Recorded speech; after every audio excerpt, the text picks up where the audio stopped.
Hello दोस्तों, तो आज हम करने वाले हैं क्लास 11th की poem the voice of the rain, जिसके राइटर हैं वर्ल्ट विटमैन। तो हमारे पोएट ना बारिश से बात कर रहे हैं, उनसे पूछ रहे हैं कि तुम कौन हो, कहाँ से आई हो। और हैरान होने वाली बात यह भी है कि बारिश उसका जवाब भी देती है।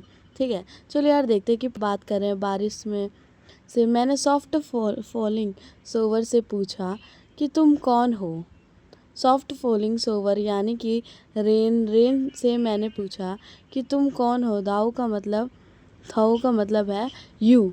तो मुझे ये बताते हुए बहुत हैरानी हो रही कि उसने मुझे जवाब दिया, और जो कुछ भी उसने कहा है वो मैंने यहाँ पर ट्रांसलेट कर रहा हूँ। वो बारिश कहती है कि मैं अर्थ की पोयम हूँ, मतलब धरती की पोयम में अमर हूँ, कभी ख़त्म नहीं होंगी, ना ही तुम्हें दिखूंगी। मैं ज़मीन और गहरी समुद्र से ऊपर उठती हूँ और सीधे आसमान में चली जाती हूँ। टर्नल का मतलब मैं ख़त्म होने वाला है, ठीक है, यानी कि अमर। अब इम्पैलेबल का मतलब है कि मैं अदृश्य हूँ, तुमको देखूँ नहीं। यहाँ पर इवाम्परिम की बात की गई है क्योंकि वह अर्थ से और गहरे समुद्र से इवापरीन होकर ऊपर आसमान में चली जाती है, और जब ये प्रोसेस होता है तो वो दिखती नहीं है।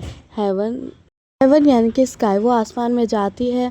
विंस वेगल ford the chest at the same. अब यहाँ पर वो बारिश बोल रही है कि मैं आसमान में जाती हूँ और अलग अलग प्रकार के शेप लेती हूँ, कभी कुछ तो कभी कुछ।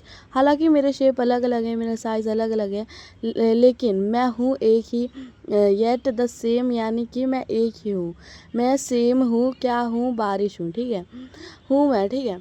तुमने भी देखा होगा कि वो जो वाटर होता है ना, वो इवेपोरेट होकर ऊपर जाता है, और ऊपर जाके क्या होता है, क्लाउड का फॉर्म ले लेता है। कोई छोटा होता है तो कोई बड़ा होता है, कभी बिल्ली का आकार होता है तो कभी कुत्ते का आकार बन जाता है। क्लाउड का मतलब अलग अलग शेप ले लेता है, ठीक है। लेकिन अ, लेकिन जो लेकिन लेकिन है तो सेम, क्योंकि उनके अंदर पानी तो होता ही है, और उसके वजह से बारिश भी होती है, ठीक है।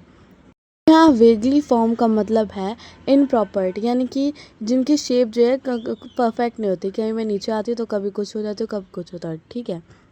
बारिश बताती है कि जब मैं नीचे गिरती हूँ तो लैश मतलब सब चीज़ धो देती हूँ, ठीक है, वॉश कर देती हूँ। लैश का मतलब वॉश, क्या क्या चीज़ धो देती हूँ, सूखे पान, गोभी, ज़मीन, अकाल पर ये, ठीक है। एटमीज यानी कि छोटे छोटे जो पार्टिकल्स है, यानी कि धूल मिट्टी जो है, उन सबको धो देती है, ठीक है। डस्ट लेयर है, जो भी पत्ते वगैरह के ऊपर जो धूल हो जाती है, उनको क्या करते हैं, जो धूल जम जाती है वो सब कुछ वो धो देती है। पूरे वर्ल्ड में ग्लोब, मतलब पूरे वर्ल्ड में जब वो आसमान से गिरती है तो अब सब कुछ धो देती है, ठीक है। वो नेक्स्ट कहते हैं कि मेरे बिना जो सीड्स है वो लेटेंट हैं, अनबॉर्न है। वो कहना चाह रही है कि अगर मैं आसमान से ना बरसूं और ज़मीन पे ना गिरूं तो जो सीड्स है वो अनबॉर्न ही रहेंगे, उनका जन्म नहीं होगा, वो अदृश्य ही रहेंगे, ज़मीन के अंदर छिपे रहेंगे। सही बात है, जब तक सीड्स सबको पानी नहीं मिलेगा ऊपर कैसे निकलेंगे। तो यही प्लांट कहते हैं, ठीक है। और वो कैसे ग्रो करेंगे, ठीक है। तो मतलब जब तक उन्हें पानी नहीं मिलेगा तो वो कैसे बॉर्न हो, ठीक है। And for ever by day and night I give back life to my own origin.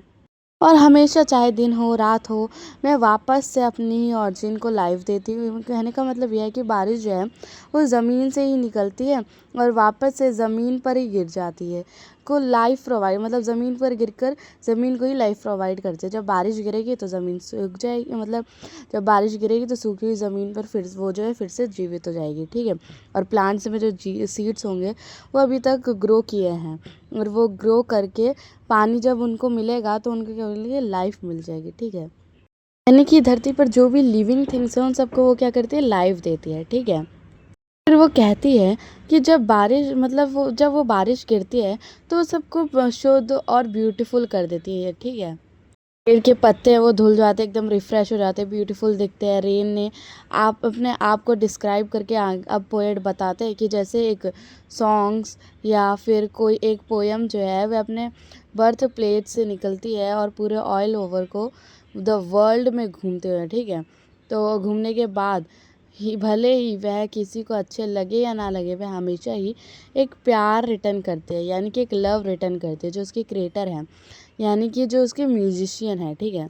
यानी कि जिसने म्यूज़िक बनाया है, और फिर जो पोएट है पोएम को, और जो फिर पोएट है जिसने पोएम को लिखा है, उसको एक लव मिलता है, एक प्यार मिलता है, और वह रेन से है। ठीक है, सॉन्ग को और पोएम को रिलेट करके, जैसे बारिश जो है वो है ओरिजिन से निकलती है, आसमान में जाती है, और आसमान में जाने के बाद वह वापस नीचे आती है, तो वह अपने ओरिजिन को लाइफ देती है और बहुत सारा प्यार देती है। ठीक है, उसी तरीके से एक पोएम एक सॉन्ग जो है वह एक क्रिएटर से निकलता है, निकलने के बाद ऑल ओवर द वर्ल्ड घूमता है, और जो उसको सुनने वाले होते हैं वह सुनते हैं, किसी को अच्छा लगता है तो किसी को बुरा लगता है। जिसको अच्छा लगता है वह लाइक करके शेयर करके उसको दूसरों के साथ भेज देते हैं और उनको प्यार देते हैं। जैसे कि मैं आप लोगों के लिए वीडियो बना रही हूँ। ठीक है, जो वीडियो अब जो ख़त्म हो गया है, अब बाकी जो पोएटिक डिवाइस है वो अब तुमको बता देता हूँ। तो चलिए शुरू करते हैं। लेकिन अगर आपने चैनल को सब्सक्राइब नहीं करा है, वीडियो को लाइक नहीं करा है, तो जल्दी से जल्दी कर लीजिए, और ऐसे ही आपको आगे भी पोएम मिलती रहेंगी। ठीक है, यहाँ पर आपकी पोएट जो है वो ख़त्म हो, मतलब जो पोएम है वो ख़त्म हो जाती है। अब इसके पोएटिक डिवाइस आ जाता है। जो सबसे पहले पोएटिक डिवाइस आता है वो आता है पर्सनिफिकेशन। ठीक है, समझे? लाइक कर देना, शेयर कर देना, और कमेंट भी करना कैसी वीडियो लगे, नेक्स्ट कौन सी पोएम पे बनाए। तो पहला आता है पर्सनिफिकेशन। जब किसी चीज़ को ह्यूमन लाइफ से रिलेट करते हैं, जैसे कि वॉइस वॉइस जो कि एक ह्यूमन का होता है ना, यानी कि एक इंसान का होता है, लेकिन यहाँ पर रेन को भी वॉइस दिया गया है। ठीक है, लेकिन रेन का कोई वॉइस नहीं होता, रेन का कोई साउंड नहीं होता, लेकिन पोएट ने यहाँ पर रेन की आवाज़ दे दी, यानी कि रेन को आवाज़ दे दी, हमसे बात करे, इसलिए पर्सनिफिकेशन। फिर नेक्स्ट आता है इमेजिनरी, सॉफ्ट फॉलिंग सावर्स, यानी कि जब सावर गिरता है, यानी कि धीरे धीरे जब बारिश गिर रही है, सॉफ्टली गिर रही है, तो हम क्या कर रहे हैं, इमेजिन कर रहे हैं इन चीज़ों को, कितने अच्छे से बारिश मतलब गिर रही है, तो बारिश बहुत अच्छे तरीके से इमेजिन कर पा रहे हैं, इसलिए इस वर्ड का यूज़ करा है।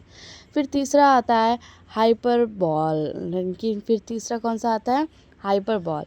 इसका एग्जाम्पल है बॉटमलेस सी, जो समुद्र है वो बहुत गहरा है, उसकी गहराई इतनी है कि किसी को नहीं पता, इसलिए इस वर्ड का यूज़ किया है। वर्ड हालांकि कहीं ना कहीं जाकर वो ख़त्म हो जाता है।